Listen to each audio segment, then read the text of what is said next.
ओम शांति। आज का वरदान, भगवान के वरदान अपने स्टूडेंट्स के प्रति। डेट 12 नवंबर 2021। करावनहार की स्मृति से सेवा में सदा निर्माण का कार्य करने वाले कर्मयोगी भव। करावनहार की स्मृति से सेवा में सदा निर्माण का कार्य करने वाले कर्मयोगी भव। हम सभी जानते हैं हम आत्माएं हैं,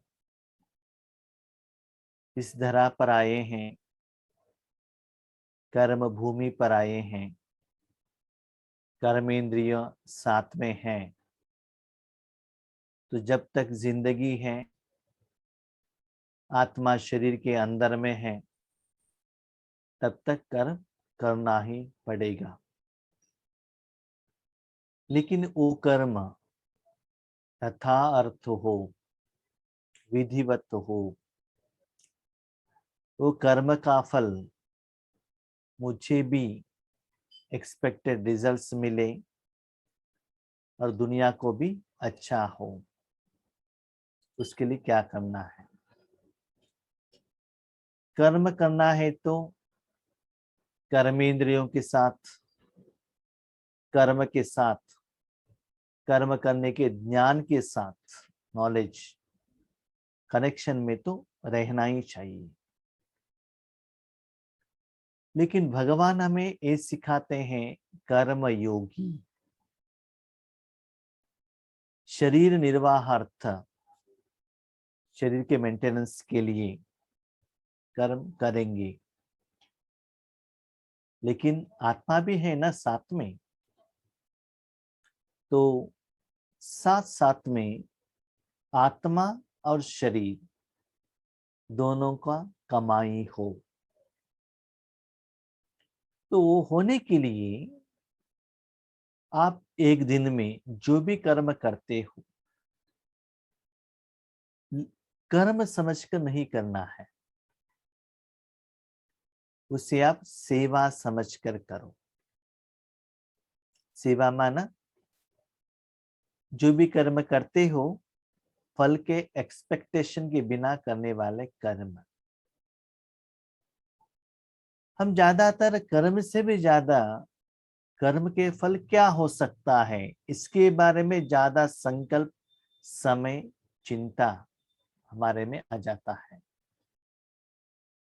इसीलिए ऐसे समझो, आपने सारे कर्मेंद्रिय, कर्म, कर्म का फल, समय, संकल्प भगवान को अर्पण कर दिया है। तो जहां आपको जैसे यूज करना चाहता है, वैसे बाबा ने आपको वहां भेजा है। बाबा करा रहा है। जैसे कि कोई कंपनी में आप रहते हैं या कहाँ भी जॉब करते हैं, बैंक में रहते हैं, जिनको आपने जॉब दिया है, आपके एबिलिटी के अनुसार अलग अलग जगह पर अलग अलग कर्म के लिए आपको भेजते हैं। तो ऐसे समझ लीजिए, जहां भी आपको बाबा भेजता है, वहां कुछ भगवान, ईश्वर, आपके पिता, सदगुरु, टीचर आपके द्वारा कुछ ईश्वरीय सेवा करना चाहता है, ताकि वहां आपका अकाउंट है।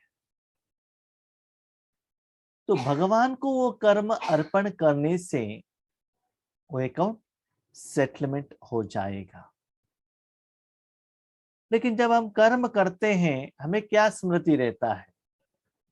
शरीर का स्मृति, कर्म का स्मृति, कर्म के फल की स्मृति। लेकिन आत्मा और परमात्मा का स्मृति नहीं रहता है। लौकिक कर्म करते हो तो स्मृति रहता है, मैं बैंक का एम्प्लॉई हूं, मैं बिजनेसमैन हूँ, इस कंपनी का रिप्रेजेंट करता हूँ, इसके मैं पत्नी हूँ, इसके मैं बेटा हूँ। ऐसी ही हर कर्म में सदा भगवान के साथ योग रहे मन बुद्धि द्वारा। योग माना ऐसा नहीं कि बैड्ज पहनो, व्हाइट कपड़ा पहनो, तो लोगों को दिखाने के लिए योग नहीं। मन में भगवान हो,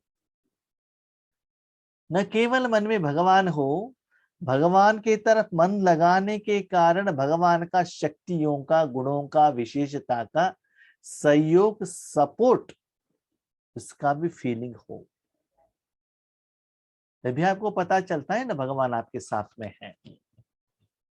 जैसे आप छोटे बच्चे रहते हैं, आपके साथ पिता रहते हैं, एक तरफ से दूसरी जगह पर जाना है, क्रॉस करना है रोड, मल्टी मेट्रोपॉलिटन सिटी में, तब क्या होता है, वो हाथ पकड़ लेते हैं ना आपको कि बच्चे को कुछ ना हो जाए, नहीं तो उठा के गोद में ले लेते हैं। तो ऐसा फीलिंग हो जब आपको मुश्किलात आने का चांसेस है, उस समय कर्म के बीच में भी भगवान का सहयोग आपको मिल रहा है। तो इस स्मृति से आप कर्म करेंगे, हर कर्म में निर्माण ही निर्माण आता है। निर्माण माना कंस्ट्रक्शन, आपका कमाई होता है और दुनिया के लिए भी अच्छा ही होता है। इसीलिए अभी हम लोग कंस्ट्रक्शन करने वाले, डिस्ट्रक्शन करने वाले नहीं। दुनिया में डिस्ट्रक्शन करने वाले बहुत लोग हैं, युत्स हैं, माया है, रावण है, लेकिन हम भगवान के साथ, अपनी जिंदगी के साथ दुनिया के कंस्ट्रक्शन सूक्ष्म रूप में करने वाले हैं। तो चेक कीजिएगा, आपका हर कर्म योगी है, इसे हमें चेक करना है। कोई भी कर्म योगी की स्टेज में परिवर्तन करो। कर्म कैसे करना आप जानते हो, इन उस कर्म को कैसे परिवर्तन करो, कर्म योगी माना कर्म की तरफ आपका मन बुद्धि संस्कार शरीर तो है ही, उसके साथ साथ एडेड भगवान का कर्म, भगवान ने भेजा है, भगवान ही करा रहे हैं, मैं इसके लिए निमित्त हूं। एक एडेड स्मृति इसमें रहे, भले वो लौकिक हो अलौकिक हो। ऐसा नहीं कि जब आप ईश्वरीय सेवा कर रहे हैं, सेवा केंद्र पर कर रहे हैं, किसी को ज्ञान सुना रहे हैं, टोले बना रहे हैं, सिर्फ उसी टाइम पर भगवान को याद रखें, ऐसा नहीं है। सारा जिंदगी जहां भी आप बेचते हो, थोड़ा सा मन का परसेंटेज भगवान की तरफ रखना। लेकिन जब तपस्या और राजयोग के लिए बैठते हो, तब मैक्सिमम परसेंटेज परमात्मा के साथ रखना। लेकिन कर्मयोग में थोड़ा कुछ परसेंटेज तो चाहिए ही। सिर्फ कर्म करने वाले नहीं, लेकिन कर्म योगी है। कर्म करने वाले क्या होता है, आत्मा, मन बुद्धि संस्कार, कर्मेंद्रियों की तरफ, कर्म के तरफ, कर्म के फल के तरफ अटेंशन रहता है, पीछे का परमात्मा की तरफ अटेंशन नहीं देता है। कर्मयोगी में वो भी एडेड होना चाहिए। कर्म अर्थात व्यवहार, कर्म बिजनेस, व्यवहार माना प्रॉफिट एंड लॉस, शरीर निर्वहनार्थ, शरीर के मेंटेनेंस के लिए, और शरीर के द्वारा जो शरीर के परिवार के लिए, वो है कर्म। और योग अर्थात परमार्थ, योग आत्मा के लिए, कर्म शरीर के लिए, अर्थात परमार्थ दोनों का बैलेंस हो। तो एक ही सेकंड में दोनों कमाई होते रहे, आत्मा का कमाई भी और शरीर का कमाई भी, दोनों साथ में रहे। कभी कभी हम क्या करते हैं, जब ऑफिस में जाते हैं, हमारे पास समय है, तो क्या करते हैं, बाबा का क्लास सुनते हैं, गाना सुनते हैं। ठीक है। कभी कभी हमारा मोहित भाई करते रहते हैं, ऑफिस का काम भी कंप्यूटर में करते रहते हैं, इधर मेडिटेशन भी करते रहते हैं, दोनों साथ साथ में चलता है। ठीक है। तो ऐसे ही बाबा कहते हैं हर कर्म में दोनों साथ साथ में हो। इसे डिवीजन मत करना कि राजयोग अलग है और शरीर का कर्म अलग है, लौकिक अलग है, अलौकिक अलग है। ईश्वरीय परिवार, परमात्मा का परिवार अलग है और शारीरिक परिवार अलग है। हर बात में परमात्मा को ऐड करो, तब राजयोग करना आपके लिए सहज हो जाएगा। साथ साथ रूहानी कमाई निरंतर होता ही रहेगा और भगवान का सपोर्ट आपको मिलता रहेगा। शरीर निर्वाह के पीछे आत्मा का निर्वाह भूल न जाए। हम किसी किसी को फोन करते हैं, बहन जी, भाई जी, बट्टी का प्रोग्राम आप आएंगे क्या? नहीं नहीं भाई जी, हमें तो 3-4 महीने इतना बिजी है, हम नहीं आ सकते।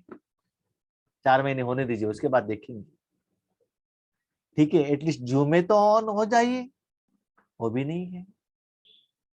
तो शरीर निर्वहनार्थ इतना अटेंशन, इतना प्यार, इतना खिंचवापन, इच्छा, प्यार दिखाते हैं, लेकिन रूहानी कमाई का इंपॉर्टेंस ही मालूम नहीं है। रूहानी कमाई करते जाएंगे तो शरीर का जो कमाई इतना इजी होगा, इतना सहज होगा, इतना भगवान का सपोर्ट आपको मिलेगा, बाबा कितना भी कहे आपको समझ में ही नहीं आता है। क्यों? क्योंकि रूहानी कमाई का इफेक्ट सिर्फ आप देख सकते हो, मन बुद्धि देख सकता है, अंतर मन देख सकता है, अंतर चक्षु देख सकता है। स्थूल कमाई आपका आंख देखेंगी, शरीर देखेगा, शरीर का जीभ देखेगी, चमड़ी देखेगी, दुनिया वाले देखेंगे, वो सभी झूठ है। जब रूहानी कमाई आप करते रहेंगे, उसका इफेक्ट स्थूल में कितना इजीली सर्च होता है, बाबा का कितना सपोर्ट मिलता है, जिन्होंने किया है उनको ही मालूम है। इसीलिए बाबा कहता है बच्चे, सिर्फ संगम युग में ही आप रूहानी कमाई कर सकते हो।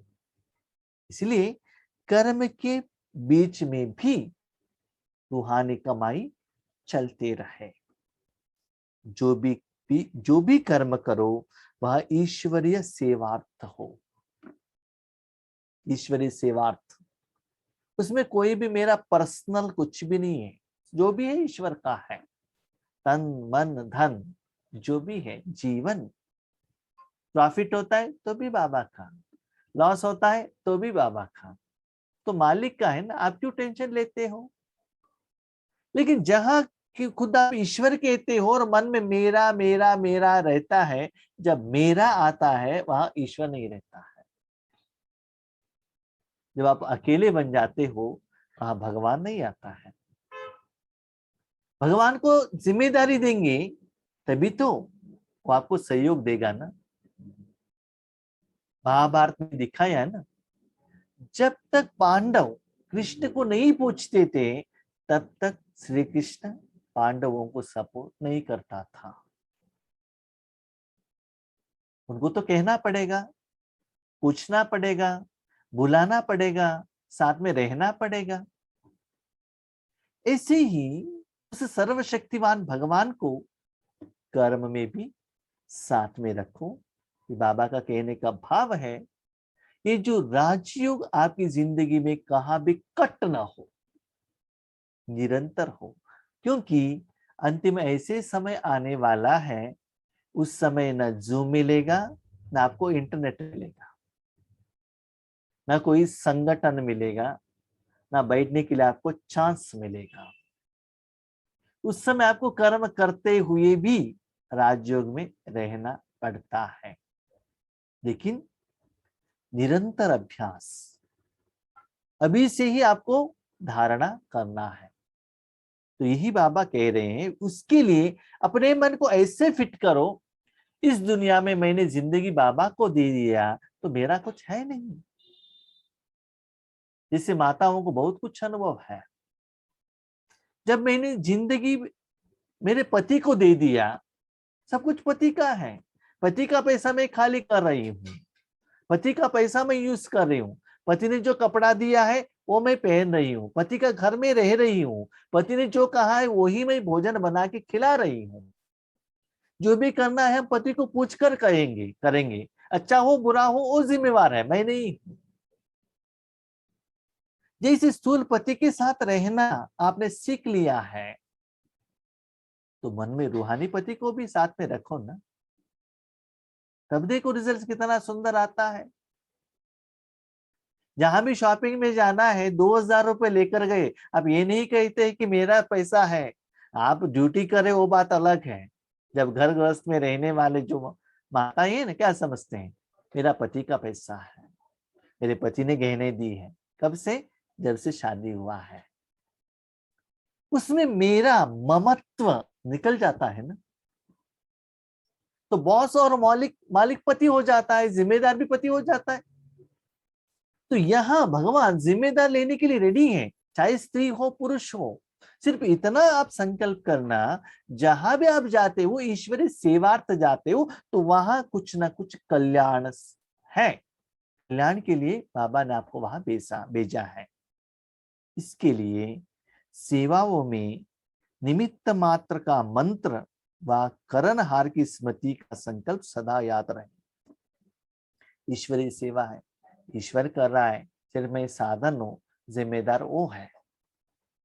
जिन्होंने जैसे कहा है, मैंने कहा ठीक, आज के लिए क्या कहा उन्होंने, योग करते कर्म करते हुए योग रह में रहो। आज ये इंस्ट्रक्शन मुझे मिला है, जो इंस्ट्रक्शन मिला मुझे उतना ही करना है। यस, आज मैं बैंक के अंदर चला गया, मैनेजर ने मुझे इंस्ट्रक्शन दिया आप कैश संभालो, चाहो नेक्स्ट डे गए एफडी का काउंटर संभालो, यस ओके, और एक दिन बेच दिया और कुछ कहा, तो जो कहते हैं वो करना है मेरा ड्यूटी। क्यों क्या कैसे पूछने का जरूरत नहीं है, क्योंकि मुझे बैंक ने अपॉइंटमेंट दिया है। तो हर रोज आपको क्या करना है, बाबा इतना सुंदर बात में वरदान के रूप में, एक्सप्लेनेशन के रूप में हर रोज हम बच्चों को दे रहे हैं। बस उतना करो, ज्यादा सोचने का भी जरूरत नहीं है, सिर्फ एप्लीकेशन करते जाइएगा। यस, जिस दिन आपको कैशियर का ड्यूटी दिया है, बाकी एफडी वाला क्या कर रहा है वो आपको, आपसे कुछ मतलब ही नहीं है। और जिस दिन चेक क्लियरेंस का आपको ड्यूटी दिया है, उस दिन कैशियर क्या कर रहा है वो आपका मतलब नहीं है।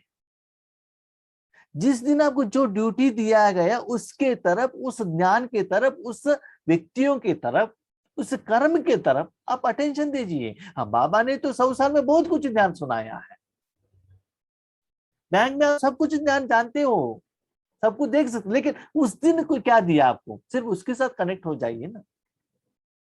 शाम में आते ही उसको क्लोज करके आइएगा। आज मुझे बहुत वैरायटी भोजन आने को आता है, लेकिन उस दिन मैं क्या बना रही हूँ उसके साथ, उस चीज के साथ, उस फॉर्मूला के साथ कनेक्ट हो जाइए। कितना लोगों को बनाना है, क्या बनाना है, तो ज्यादा सोचने का जरूरत नहीं। तो हर जगह पर बाबा ने जो मुरली में कहा, उस स्थिति में, उस स्मृति में मुझे उस दिन प्रैक्टिस करना है बस। करावनहार भूले नहीं, कुछ भी कर्म करें, जिन्होंने आपको भेजा है ना वो कभी भी मत भूलना, नहीं तो करावनन भूले नहीं तो सेवा में निर्माण ही निर्माण करते रहेंगे। याद रखना, करावनहार शिव बाबा बाप दादा याद है, हर कर्म में निर्माण है। बाप दादा याद नहीं है, हर कर्म में निर्नाम विकर्म। समझ में आए, कर्म वही है, लेकिन बाप दादा करा रहे हैं, बाप दादा ने भेजा है, जैसे बाबा ने कहा है मैं वैसे कर रहा हूं।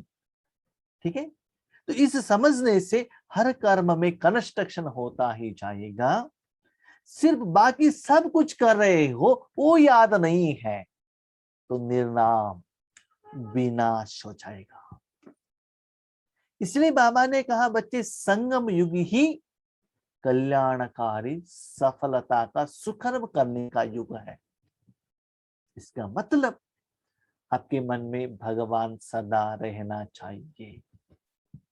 बाकी सारे युग में सुकर्म नहीं होता है, सफल नहीं होता है, तो याद रखिएगा। और ये सुंदर बात है, आपने किस विधि से, कितना परसेंटेज से, कितना प्यार से भगवान को दिल में रखा। अपने शारीरिक पति को भी समझ में नहीं आएगा, पता भी नहीं आएगा, दिखेगा भी नहीं।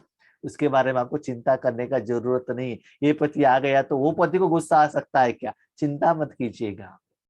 ना वो खुद देखेगा, दिखाई देगा, ना आपको, आपके पति को भी वो दिखाई नहीं देगा। लेकिन यस, जैसे आप रखते हैं ना, उसका रिजल्ट जरूर आपको पता पड़ेगा। करके तो देख लीजिए। स्लोगन, सेवा व संबंध संपर्क में विघ्न पड़ने का कारण है पुराने संस्कार, उन संस्कारों से वैराग्य हो। इतना सब वरदान सुनने के बाद हम बाबा को कहते हैं, बाबा ऐसे करने का इच्छा तो है, कर भी रहे हैं, करते भी हैं, लेकिन सेवा में विघ्न आता है ना, क्यों? सफलता क्यों नहीं आता है? तो बाबा कहते हैं पुराना संस्कार। क्या है पुराने संस्कार? मैं और मेरा, देह भान, देह अभिमान, काम क्रोध लोभ मोह अहंकार, मेन मैं। कर्म के टाइम पर तो बाबा बाबा कहते हो, लेकिन फल आ गया, अच्छा आ गया, मैं आगे आ जाता है। मैं आया तो भी, आत्मा आया तो ठीक है, लेकिन शरीर आ जाता है। इसलिए पुराने को, देह का संस्कार को मिटा दो, उससे वैराग्य हो। शरीर का संस्कार आ गया तो क्या होता है? हाँ, सेकंड सैटरडे संडे आ गया ना, आ गया, क्या है? किस होटल में जाएंगे शाम को भोजन खाने के लिए? शॉपिंग के लिए कहाँ जाएंगे? घूमने के लिए कहाँ जाएंगे? किस टेम्पल को देखने के लिए जाएंगे? तो ये संस्कार आ जाएगा। वही नहीं, ये संस्कार आ गया तो भक्ति करेंगे, पुरुषार्थ करेंगे, तपस्या करेंगे, विश्व कल्याण करेंगे, ये याद आएगा। ठीक है। शरीर का संस्कार आ गया तो शरीरधारी माँ बाप भाई बहन लौकिक परिवार याद आएगा।